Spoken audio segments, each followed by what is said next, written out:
Alright, so what's good, fam? It's your man Jay. I'm back with another episode of Evolutionary Comics. Specifically, what's in my bag. Got a nice little stack. I got some interesting pickups this week. I got some stuff that I got in the mail that I also would like to show you. So let's get right into it without further ado.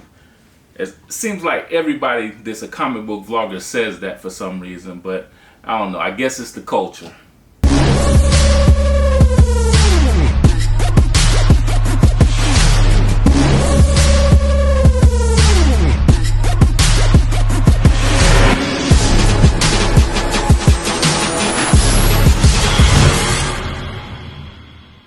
Alright, so first up, I want you guys to direct your attention to this book, which is Dream Fury Presents. And this is something that I received for being a part of a Kickstarter with Dream Fury Comics. And that was for this book, which is Crescent City Monsters #4. One of my top 3 favorite books of all time by the creator Newton Leavoy and Giancarlo Bernal. This is, like I say, this is one of my favorite works. This is one of my favorite series, and it's really, really dope. Check out my other videos. Check out my unboxing video for when I first received it. But it's something that came this week, so I also wanted to include it in this episode of What's in My Bag. This is Dream Fury Presents. This is a crossover with Day Black and Crescent City Monsters. It also has a couple of other stories in it. JoJo's story. There's an art book in it. And a lot of commentary from Newton Leavoy, who's the writer on this. Also, there's an introduction of a new character that I think is going to be one of my favorites. And if you can see right here, I'm going to put up the graphic too. But this is Keisha, the Demon Eater. So her character looks really, really dope. She's not in this book yet. Not sure where she's going to appear, but she was introduced as a new character. She's already a fan favorite, so pick it up if you haven't. Check out the link in the bottom in the description so you can get these books as well. Like I say, it's on issue #4, but there's a lot of little goodies that the Dream Fury puts out that you can partake in as well. Alright, so going into my pickups this week that I picked up at my local comic book shop, Emerald City Comics in Clearwater, Florida. Shout out to my man Frank, AJ, Adam, the beautiful Monica, everybody at Emerald City Comics. I always give you guys props because, you know, you guys look out for me. I appreciate you. So this is vinyl #1. This is something that was placed in my box that it's not on my pull list, but it's something that's coming out from Image Comics that they thought I'd be interested in. I appreciate them sliding it in there, and don't know anything about it so far, but I do know that it's written by Doug Wagner and the artwork is done by Daniel Hilliard. So I'm gonna check that out and we'll see where it goes. But I don't know if it's getting a lot of fanfare or what the deal is with it, but we'll check that out since they slid it in there. Alright, so next up we have, I guess this is from Behemoth Comics, and it's MFKZ #1. And the artwork and looks like the cover art and everything was done by somebody named Run. And this is issue #1. And the interesting thing is that this book has already been optioned. There's I think it's a show on Netflix, I believe, that's MFKZ. So the comic book is coming afterwards. I don't know how they correlate or anything like that. I know it's by the same people, but I'm gonna check this out. This book has multiple covers. I'm going to put the graphic up so you guys can see some of the dope covers. I also got the Akira theme cover of one of the characters walking to the motorcycle, so I can't wait for that to come in the mail. But it looks like it's something that's pretty dope. The covers is what got me. This is the, I guess it's the Vin Diesel cover or whatever, but it's a pretty nice cover. But I got a couple more. My comic book shop only had this one. I believe there's about 15 other covers, a couple exclusive covers, some variant covers. So, you know, you check those out and try some of, I think Golden Apple may have some different covers, or Frankie's Comics. You know, check those guys out because that's where, you know, I usually go to get my variant covers and extra covers like that. So, yeah, but that's MFKZ #1. And I guess it's by Behemoth Comics and written by Run. Next up, from Dark Horse Comics, I have Black Hammer Reborn #1. And I passed on this original series when I first saw it. I didn't like the artwork too much on the inside. The covers have been really dope, but this is the cover that I couldn't pass by. Sister on the cover with this glorious hammer. She ain't like Thor. She got a hammer that looks like it's made to do some damage, but evidently some damage if you look at her uniform. But I picked this up. It's by Jeff Lemire and Caitlin Yarsky. So I'm gonna check that out as well, because you know it's worth a check out. Next up from Valiant Comics, I have Shadow Man #3, and this is written by Cullen Bunn. I like Cullen's work. He does a lot of great work as far as his writing skills.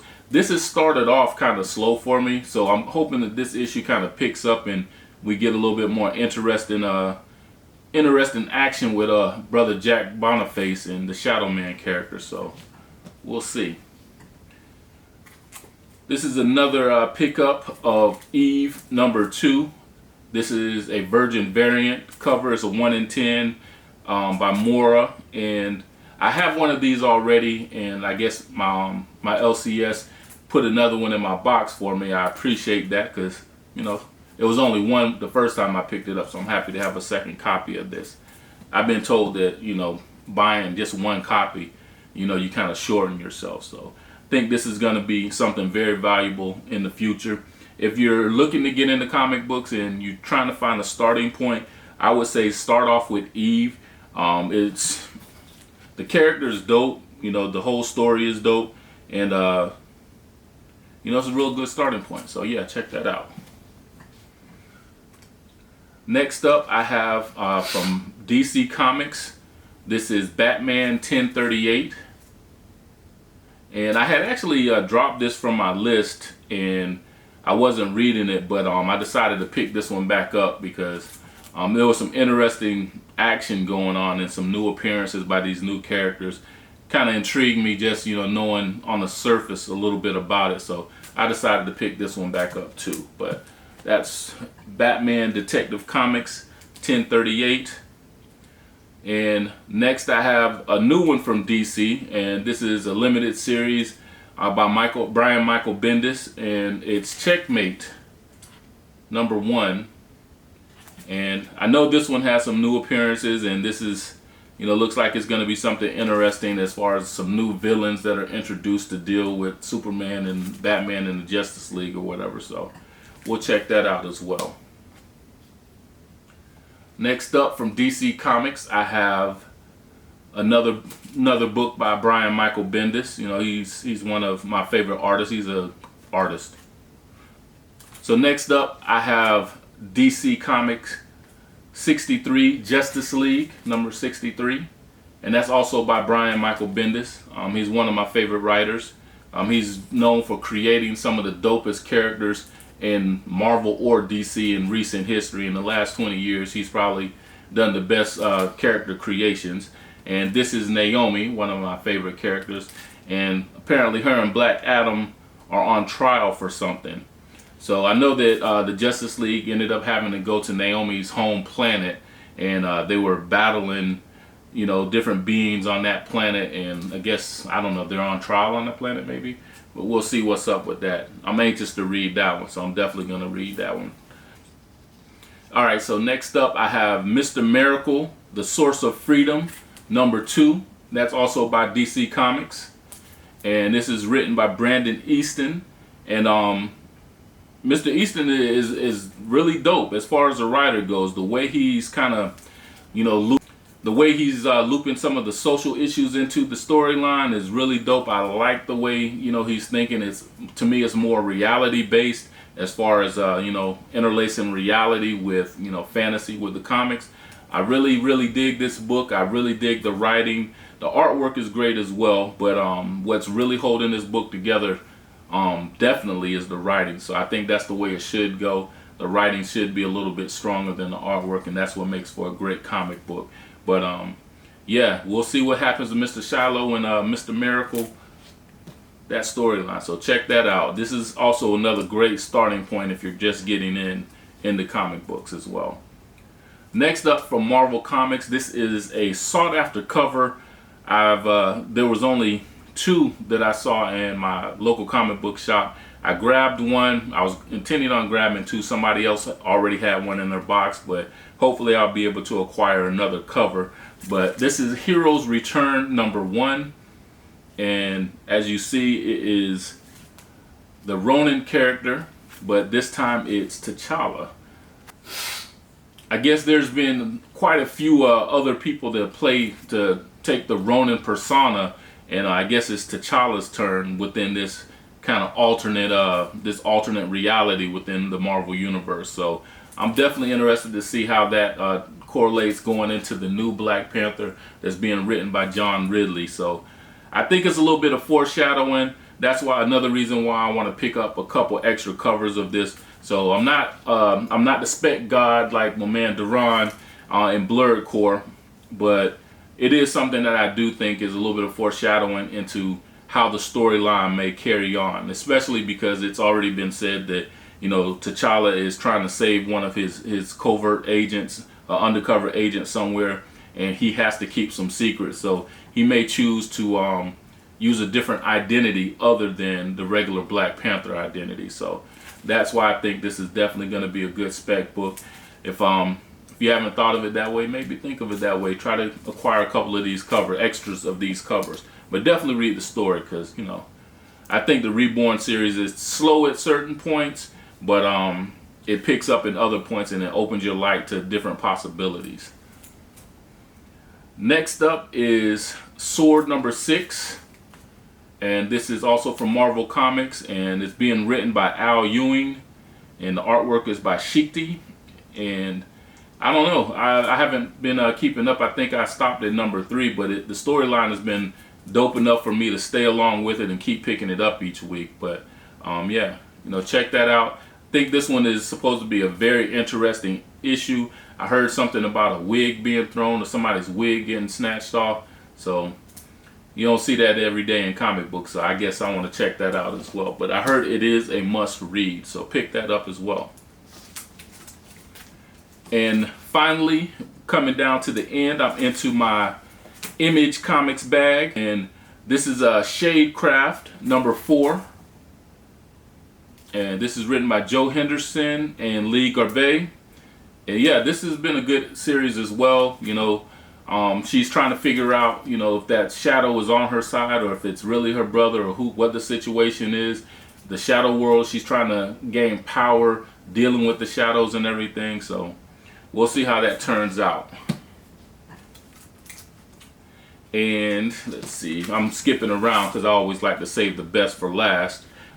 This is Spawn's Universe. This is a one-shot from Todd McFarlane, and there's 1,000 of these different covers, and there's a very, very high print run of these. I know my comic book shop had like stacks and stacks of them, and there's multiple covers. I decided instead of getting multiple covers just to get one, and I'll see what the story's about. There was a gunslinger cover that I kind of had my eye on, but I changed my mind and I thought about just sticking with this one.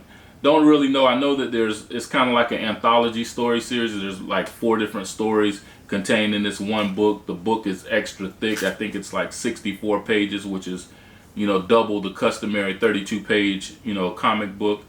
So yeah, we'll check that out and see what actually is going on in Spawn's Universe. This is Spawn's Universe #1 by Image Comics.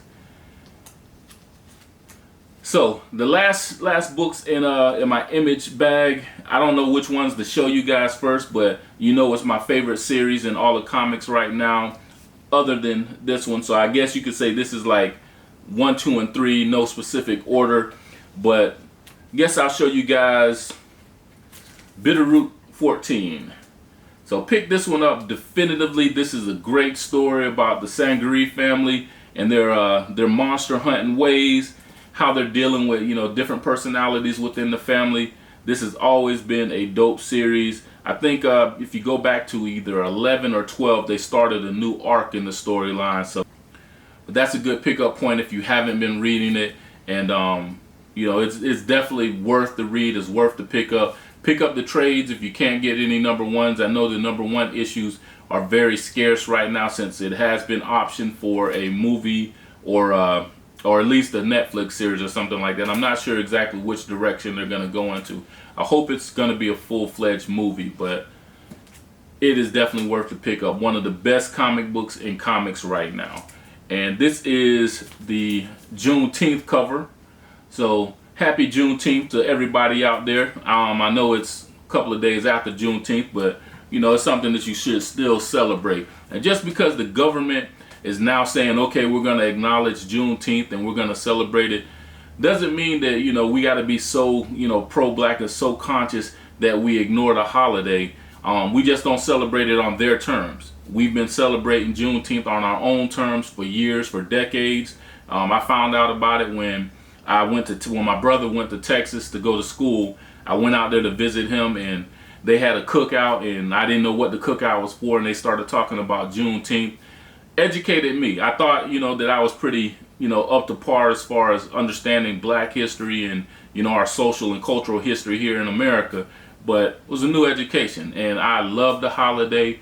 I'm still going to celebrate it. I prefer celebrating that than July 4th. Both of them have, you know, tank to it, so to speak, you know, as far as the reality of when the former slaves were actually considered free. A lot of people say that even after Juneteenth, there was still slavery going on, but it is a good acknowledging point. So if you don't know about Juneteenth, do your research, learn about it, and we got to take a win where we can take a win. As far as the government acknowledging it and the rest of the world, you know, trying to celebrate it and make a big deal and market and get money from it, that's their thing. Let them be whatever. You know, you can protest against it, do it, deal with it how you feel. But me, per se, I'm still going to celebrate Juneteenth. So, for people that feel like me and you still dig it, happy Juneteenth. I love the cover. This is a dope cover. And I picked up 2 copies of it. So, one to rock, one to stock, like the sneakerheads say. Alright, so the last book, and I saved this one for last because looking at the covers, even though I love this Juneteenth cover, Philadelphia number 14 by brother Rodney Barnes and Jason Sean Alexander. This is the dope cover. I'm digging this cover. This is the regular A cover, and I'm beginning to like all the covers of Philadelphia. Both Philadelphia and Bitterroot have by far some of the best covers in comics right now. So I saved that one because this Top Hat doesn't look happy. So we're going to see what happened to him because he looked super pissed off. He done lost his arm. But this is a hella dope cover. I just found out that there's a virgin cover and then there's another variant cover. I believe the writing is in red on that variant cover. But this is one of the dopest covers that come out this week. And yeah, that's why I saved this one for last. So I'm going to go back through real quick and show you my favorite covers because I want to start doing that each week and show you guys what's my top 3 covers of the week that I picked up. So real quick, like,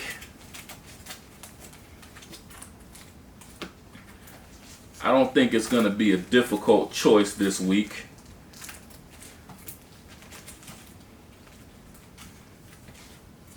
Alright, so we'll go ahead and put those back right there.